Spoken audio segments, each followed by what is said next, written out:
Quantum numbers. Bohr ने atom के orbitals discover किए थे। बोहर ने क्या कहा था कि एटम के अंदर न्यूक्लियस होता है और न्यूक्लियस के इर्द गिर्द जो है डेफिनेट पाथ्स होते हैं जिनके अंदर इलेक्ट्रॉन्स मूव कर रहे होते हैं, उनको ऑर्बिट्स कहा जाता है। लेकिन बोहर का ये ऑर्बिट का कॉन्सेप्ट, ये इसमें थोड़ी सी गलती थी। बोहर ने तो ऑर्बिट्स के बारे में बताया था जो कि definite path around the nucleus है, डेफिनेट पाथ अराउंड न्यूक्लियस। लेकिन हकीकत में इलेक्ट्रॉन जो हैं उनका एक डेफिनेट फिक्स पाथ नहीं होता, बल्कि वो 3 डायमेंशनल स्पेस में घूम रहे होते हैं अराउंड द न्यूक्लियस। तो उस 3 डायमेंशनल स्पेस के बारे में किसने बताया था? श्रोडिंगर ने मैथमेटिकल कैलकुलेशंस की थी और उसने बताया था कि इलेक्ट्रॉन्स जो है न्यूक्लियस के इर्द गिर्द 3 डायमेंशनल स्पेस में घूमते हैं। जैसे ये सेंटर में न्यूक्लियस है तो इसके इर्द गिर्द अगर s ऑर्बिटल होगा तो वो इस तरह का होगा, 3 डायमेंशनल होलो स्फीयर, और इसके अंदर इलेक्ट्रॉन्स पाए जाएंगे। अब इस 3 dimensional space around the nucleus को ऑर्बिटल का नाम दिया गया। ऑर्बिटल क्या होता है? 3 डायमेंशनल स्पेस अराउंड न्यूक्लियस। अच्छा, जो एटम का प्रेजेंट कॉन्सेप्ट में क्या है कि सेंटर में न्यूक्लियस होता है, न्यूक्लियस के इर्द गिर्द शेल्स होते हैं और शेल्स को नाम दिया गया है के शेल, एल, एम। अब एन पहला शेल जो है, शेल को एन से रिप्रेजेंट किया जाता है, एन इज इक्वल टू 1 है, एन इज इक्वल टू 2 है, n is equal to 3 and up to so on. अब हमें पता है कि पहले शेल के अंदर फर्दर सब शेल्स होते हैं। अब हमें पता है कि शेल्स के अंदर फर्दर सब शेल्स होते हैं। जो पहले शेल है उसके अंदर सिर्फ एक ही सब शेल होता है, एस। दूसरे शेल के अंदर एस भी होता है, पी भी होता है। जो तीसरा शेल है उसके अंदर होता है एस, पी, डी। बोहर ने सब शेल के बारे में कोई आइडिया नहीं दिया था। सब शेल के बारे में पता कहाँ से लगा उसको हम डिस्कस करेंगे। अब ये जो प्रेजेंट वीडियो है इसके अंदर हम क्वांटम नंबर्स पढ़ रहे हैं। अब अगर क्वांटम नंबर्स को डिफाइन करूं तो वो कुछ इस तरह से होगी, these are set of numerical values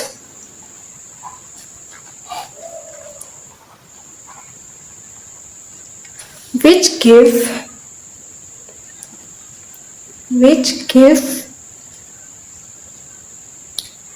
the acceptable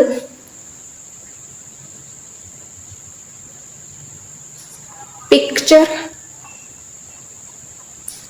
of an atom are called quantum numbers. यह है, यानी क्वांटम नंबर्स हमें एटम के बारे में एक एक्सेप्टेबल पिक्चर बताता है। अब सिंपल अल्फाज में अगर मैं आपको बताऊं तो quantum numbers are nothing but these are the address of electrons.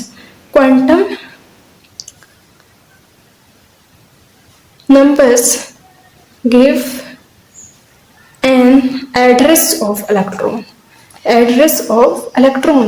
अब जैसे देखो, आप लोग किसी फॉरेन कंट्री में हो तो आप किसी को अपना एड्रेस बताओगे तो सबसे पहले आप अपने कंट्री का नाम बताओगे। तो कंट्री के अंदर फर्दर आप फिर जाओगे अपने प्रोविंस पे, प्रोविंस में फिर आप अपने डिस्ट्रिक्ट का नाम बताओगे, डिस्ट्रिक्ट के बाद अपनी तहसील और इस तरह से फिर अपनी कॉलोनी वगैरह का नाम बताओगे।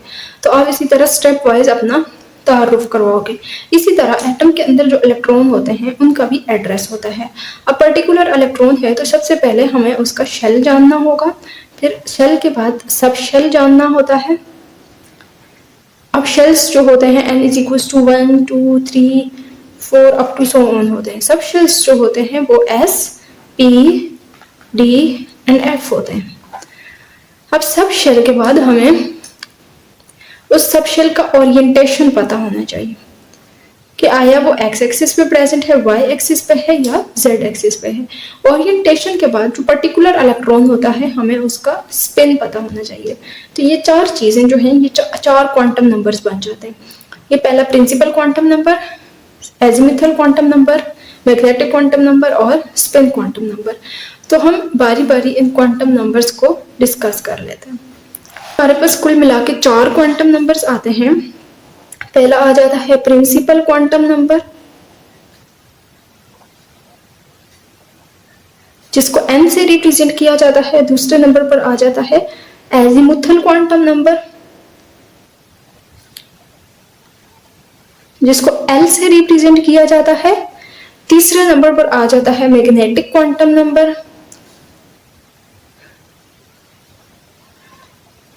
जिसको m से रिप्रेजेंट किया जाता है। और चौथे नंबर पर आ जाता है स्पिन क्वांटम नंबर, जिसको s से रिप्रेजेंट किया जाता है। वन बाय वन इनको हम पढ़ लेते हैं। सबसे पहले हम देख लेते हैं प्रिंसिपल क्वांटम नंबर।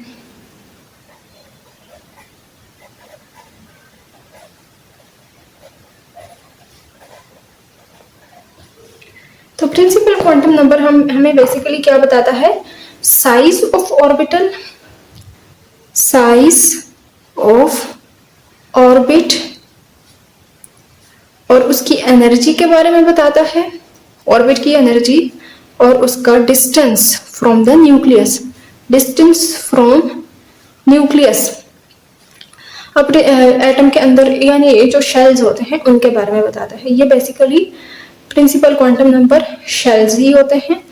अब एटम के अंदर आपको पता है न्यूक्लियस, शेल्स के बारे में तो आपको पता ही है कि के शेल होता है, एल शेल होता है, M, N and up to so on. अब पहले शेल को n इज इक्वल टू 1 कहा जाएगा, दूसरे को n is equal to 2, n is equal to 3 and n is equal to 4 and up to so on. इस तरह ऑर्बिट्स या इलेक्ट्रॉन्स की एनर्जी, उनका distance from the nucleus depend करता है कि n की वैल्यू क्या है। n की वैल्यू अगर ज्यादा होगी तो वो न्यूक्लियस के करीब होगा, और न्यूक्लियस के करीब जो चीज होती है उसकी एनर्जी कम होती है। अब n2 होगा तो वो उसका न्यूक्लियस से फासला ज्यादा होगा और उसकी एनर्जी फिर बढ़ती जाएगी। जैसे बाहर की तरफ आते जाएंगे शेल्स की एनर्जी बढ़ती जाएगी, अंदर वाले शेल की एनर्जी सबसे कम होती है।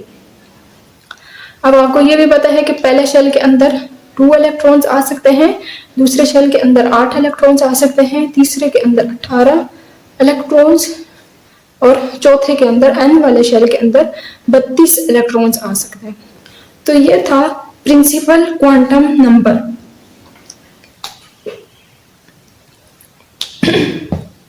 हमने जो बोहर एटॉमिक मॉडल पढ़ा था उसके अंदर हमने कहा था कि एटम लाइन स्पेक्ट्रम बनाता है। बोहर एटॉमिक मॉडल में हमने कुछ इस तरह का स्पेक्ट्रम पढ़ा था जिसके अंदर लाइंस थी और उन लाइंस के बीच में काफी सारी खाली जगह थी, ये इस तरह। तो ये जो लाइंस हैं ये किसको रिप्रेजेंट कर रही हैं, ये शेल्स को रिप्रेजेंट कर रही हैं, यानी प्रिंसिपल क्वांटम नंबर को रिप्रेजेंट कर रही हैं। सेकेंड नंबर पर आ जाता है azimuthal quantum number. Azimuthal quantum number को एजीमुथल क्वांटम नंबर को L से रिप्रेजेंट किया जाता है। अब एजीमुथल क्वांटम नंबर के बारे में कैसे पता चला, अब देखें ये जो बोहर का एटॉमिक स्पेक्ट्रम था, बोहर का जो लाइन स्पेक्ट्रम था उसकी एक एक लाइन को, ये बोहर का स्पेक्ट्रम है जिसमें डिस्क्रीट लाइंस हैं। अब इसको जब देखा गया, किसके थ्रू देखा गया, विद हाई रिजोल्यूशन जब इसकी की गई, हाई रिजोल्यूशन स्पेक्ट्रोमीटर के थ्रू, तो एक एक लाइन जो है फर्दर 2 से 3 लाइनों पर मुश्तमिल थी। एक एक लाइन जो है वो फर्दर काफी सारी लाइंस पर मुश्तमिल थी। तो इन लाइंस का क्या मतलब है, इन लाइंस का मतलब है कि एटम के अंदर सिर्फ शेल नहीं होते बल्कि हर शेल के अंदर सब शेल्स भी होते हैं। तो ये जो स्प्लिटिंग ऑफ फाइन लाइंस जो है इनको फाइन लाइंस कहा गया था। फाइन लाइंस ये यहाँ पर हुई है क्या, स्प्लिटिंग ऑफ फाइन लाइंस, ये यहाँ पर हुई है स्प्लिटिंग ऑफ फाइन लाइंस। तो ये क्यों हुई है? ये इसलिए हुई है कि shell has sub shells, shell has sub shell. अब देखें, जैसे पहला शेल होता है के शेल, फिर होता है एल, फिर एम, फिर एन। जैसे के शेल को n इज इक्वल टू 1 कहा जाता है, इसको n is equal to 2, n is equal to 3 and n is equal to 4। तो के शेल के अंदर अब आपको पता है कि सिर्फ s सब शेल होता है। एल शेल के अंदर s और p होते हैं, m के अंदर s, p और d होते हैं, l के अंदर होगा s, p, d and f। अब S, P, D और F इनकी एनर्जी डिफरेंट होती है। भले ही ये सेकंड शेल का S और P दोनों ही सेकंड शेल का है, लेकिन इनकी एनर्जी डिफरेंट होगी। इसीलिए तो बोहर के फाइन लाइंस की स्प्लिटिंग हो रही थी, क्योंकि एक शेल के अंदर फर्दर सब शेल्स होते हैं। अब ये पहले शेल का सब शेल है तो इसको 1s कहा जाएगा, दूसरे शेल के सब शेल्स हैं तो 2s और 2p, तीसरे के हैं तो 3s, 3p, 3d, 4s, 4p, 4d and 4f इनको। तो यानी एजीमुथल क्वांटम नंबर बेसिकली हमें इंट्रोड्यूस करवाता है, इंट्रोडक्शन करवाता है सब शेल्स की। अब सब शेल्स 4 होते हैं बुनियादी तौर पर, s, p, d and f। इनके नाम कैसे पढ़े? s का s नाम इसलिए पढ़ा कि ये स्फेरिकल होता है। इनकी शेप जो है ये स्फेरिकल है, डम्पेल है, ये जो भी है, इनकी शेप हमें मैग्नेटिक क्वांटम नंबर से पता चलेगी। S को वैल्यू दी जाती है 0, P की वैल्यू होती है 1, D की होती है 2, F की होती है 3। ये आर्बिट्रेरीली इनको वैल्यूज दी जाती हैं। S ऑर्बिटल स्फेरिकल होता है, P ऑर्बिटल होता है डम्पेल शेप का, d ऑर्बिटल सॉसेज शेप का होता है, और f ऑर्बिटल जो है ये बहुत कॉम्प्लिकेटेड होता है। ये अक्सर छोटे लेवल की किताबों में नहीं बनाया जाता।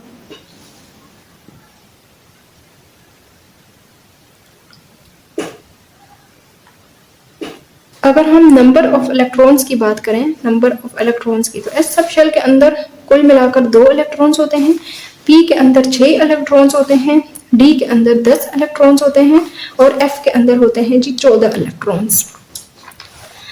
अब शेल्स और सब शेल्स के बाद यानी प्रिंसिपल क्वांटम नंबर और एजीमुथल क्वांटम नंबर पे थर्ड नंबर पे जो नंबर आता है वो आता है मैग्नेटिक क्वांटम नंबर का।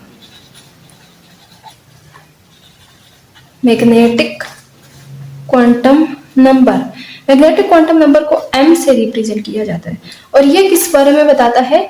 ये हमें सब शेल्स की ओरिएंटेशन के बारे में बताता है।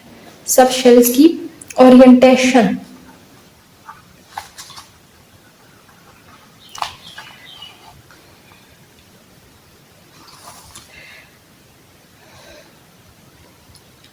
जब भी किसी एटम को मैग्नेटिक फील्ड के अंदर रखा जाता है तो उसके इलेक्ट्रॉन्स जो हैं वो डिफरेंटली बिहेव करते हैं टुवर्ड द मैग्नेटिक फील्ड। अब जैसे देखें, p ऑर्बिटल होता है डम्बल शेप का, ये कोई भी एटम का न्यूक्लियस है, ये उसके ऊपर हैं p के ऑर्बिटल्स।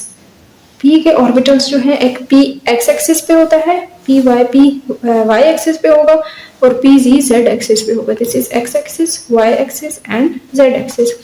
तो अगर इस ऑर्बिटल x वाले ऑर्बिटल के अंदर एक इलेक्ट्रॉन है, y के अंदर भी एक है और z के अंदर भी एक है, तो जब इसको मैग्नेटिक फील्ड के अंदर रखा जाएगा, जब इस एटम को मैग्नेटिक फील्ड के अंदर रखा जाएगा, यानी इसके इर्द गिर्द मैग्नेटिक फील्ड अप्लाई की जाएगी, positive terminal and negative terminal, तो ये तीनों इलेक्ट्रॉन्स डिफरेंटली बिहेव करेंगे। अब भले ही ये तीनों p ऑर्बिटल के अंदर हैं, लेकिन इनका behaviour toward the external magnetic field different होगा, चूंकि ये डिफरेंट प्लेन्स के ऊपर प्रेजेंट है। तो इस यहाँ से डिस्कवरी हुई मैग्नेटिक क्वांटम नंबर की। अब s ऑर्बिटल जो होता है वो क्या होता है? स्फेरिकल होता है, यानी ये एक्सटर्नल इलेक्ट्रिक फील्ड के साथ अपने आप को अलाइन नहीं करता, तो इसका जो मैग्नेटिक क्वांटम नंबर m होगा वो 0 होगा। p ऑर्बिटल जो होता है उसका मैग्नेटिक क्वांटम नंबर m जो है उसके 3 ओरिएंटेशंस होते हैं, px, py एंड pz। तो इसके 3 मैग्नेटिक क्वांटम नंबर्स होंगे, एक +1 एक -1, दरम्यान में 0, एक साइड पे +1 एक साइड पे -1। अब d ऑर्बिटल जो होता है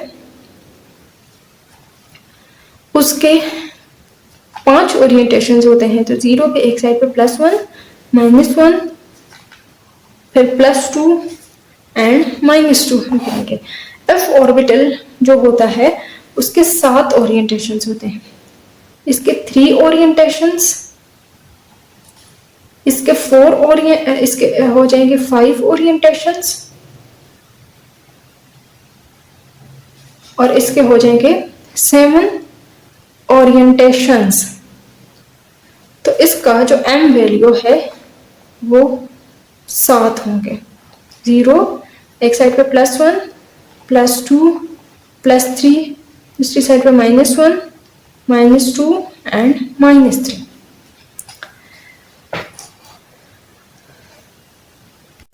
अब इन ऑर्बिटल्स की ओरिएंटेशन मालूम करने के लिए एक फॉर्मूला होता है, m बराबर होता है 2l+1।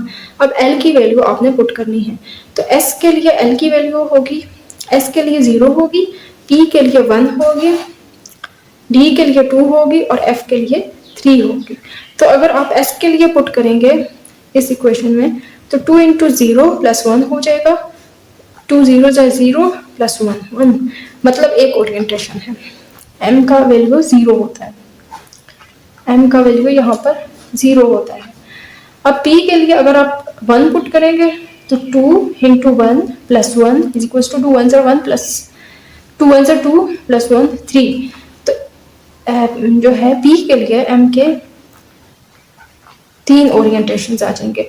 अब d के लिए आपने 3 पुट करना है l की जगह पर, सॉरी 2 पुट करना है, तो 2 से 4 4 + 1 = 5।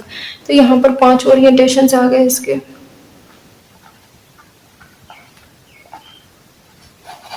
f के लिए आपने 3 पोलियो पुट कर देने हैं, तो 2 × 3 + 1 2 3 6 + 1 7।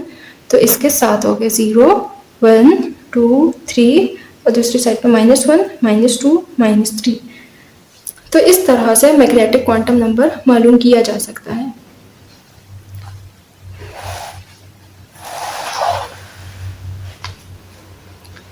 अब इसके बाद लास्ट क्वांटम नंबर आता है spin quantum number. Spin quantum number, इसको s से रिप्रेजेंट किया जाता है। अब इसकी शुरुआत कहाँ से हुई? देखें, जब कोई भी एटम जिसके अंदर जो नंबर ऑफ इलेक्ट्रॉन्स होंगे, जैसे कार्बन 12 6 होता है, कार्बन 12 6 के अंदर कितने इलेक्ट्रॉन्स होते हैं? 6 इलेक्ट्रॉन्स होते हैं। पहले शेल के अंदर 2 इलेक्ट्रॉन्स हो जाएंगे, 12 6 पहले शेल के अंदर 2 इलेक्ट्रॉन हो गए, दूसरे शेल में 4 इलेक्ट्रॉन हो गए। अब इलेक्ट्रॉन्स जो होते हैं वो अपने एक्सिस के ऊपर स्पिन कर रहे होते हैं। ये अगर इलेक्ट्रॉन का एक्सिस है तो इसके इर्द गिर्द स्पिन करते हैं, और जब भी कोई चीज अपने एक्सिस के इर्द गिर्द स्पिन करती है तो उसका मैग्नेटिक फील्ड इमिट होता है, उसका अपना होता है मैग्नेटिक फील्ड। तो जब एक इलेक्ट्रॉन का मैग्नेटिक फील्ड होगा तो उसको एक्सटर्नल मैग्नेटिक फील्ड के साथ अपने आप को अलाइन करना चाहिए। यानी जब भी किसी एटम को एक्सटर्नल मैग्नेटिक फील्ड में रखा जाए तो एक्सटर्नल मैग्नेटिक फील्ड का उसके ऊपर असर होना चाहिए। लेकिन कार्बन के अंदर भले ही 6 इलेक्ट्रॉन्स हैं, लेकिन एक्सटर्नल मैग्नेटिक फील्ड का इसके ऊपर कोई असर नहीं हुआ। जैसे देखें, आपने इसको कार्बन को एक्सटर्नल मैग्नेटिक फील्ड में रखा, नॉर्थ पोल साउथ पोल। अब कार्बन के अंदर अपने 6 इलेक्ट्रॉन्स हैं, कार्बन के अंदर 6 इलेक्ट्रॉन्स हैं। पहले शेल के अंदर 2 इलेक्ट्रॉन्स और दूसरे शेल के अंदर हो गए 4 इलेक्ट्रॉन्स। एक्सटर्नल मैग्नेटिक फील्ड का इसके ऊपर कोई असर नहीं है। तो इसका मतलब है कि एटम के अंदर इलेक्ट्रॉन्स जो हैं उन्होंने एक दूसरे के मैग्नेटिक फील्ड को ख़त्म किया हुआ है, एक दूसरे के मैग्नेटिक इफेक्ट को ख़त्म किया हुआ है। तो वो तभी हो सकता है जब एक इलेक्ट्रॉन का जो स्पिन है वो क्लॉकवाइज हो और दूसरे का एंटी क्लॉकवाइज हो, तो वो एक दूसरे के स्पिन को ख़त्म कर सकते हैं। इस तरह से स्पिन क्वांटम नंबर की शुरुआत हुई। अब क्या है, ये पहले शेल के 2 इलेक्ट्रॉन्स जो हैं इनका स्पिन एक दूसरे के अपोजिट है, एक क्लॉकवाइज है तो दूसरा एंटी क्लॉकवाइज है, तो इन्होंने एक दूसरे के इफेक्ट को ख़त्म किया हुआ है। इन 2 इलेक्ट्रॉन्स ने भी एक दूसरे का इफेक्ट ख़त्म किया हुआ है और इन 2 इलेक्ट्रॉन्स ने भी एक दूसरे का इफेक्ट ख़त्म किया हुआ है। इसके बरअक्स जब हम किसी ऐसे एटम को एक्सटर्नल मैग्नेटिक फील्ड में रखेंगे जिसके अंदर ताक नंबर ऑफ इलेक्ट्रॉन्स होंगे, जैसे लेट्स सपोज हाइड्रोजन को ही ले लें, तो हाइड्रोजन का एक ही शेल होता है और उसमें एक ही इलेक्ट्रॉन होता है, तो वो इलेक्ट्रॉन क्या करता है, अपने आप को एक्सटर्नल मैग्नेटिक फील्ड के साथ अलाइन कर देता है। अब एक्सटर्नल मैग्नेटिक फील्ड की लाइंस ऑफ फोर्सेस कुछ इस तरह से होंगी, नॉर्थ पोल से लाइन ऑफ फोर्स निकलती है और साउथ पोल के अंदर एंटर होती हैं, तो ये जो इलेक्ट्रॉन है इसने अपने आप को अलाइन कर लिया है along this external magnetic field. और इसकी मैग्नेटिक प्रॉपर्टीज बजाते खुद भी ये जो हाइड्रोजन है इसके इलेक्ट्रॉन्स की मैग्नेटिक प्रॉपर्टीज होंगी, इसका मैग्नेटिक फील्ड होगा।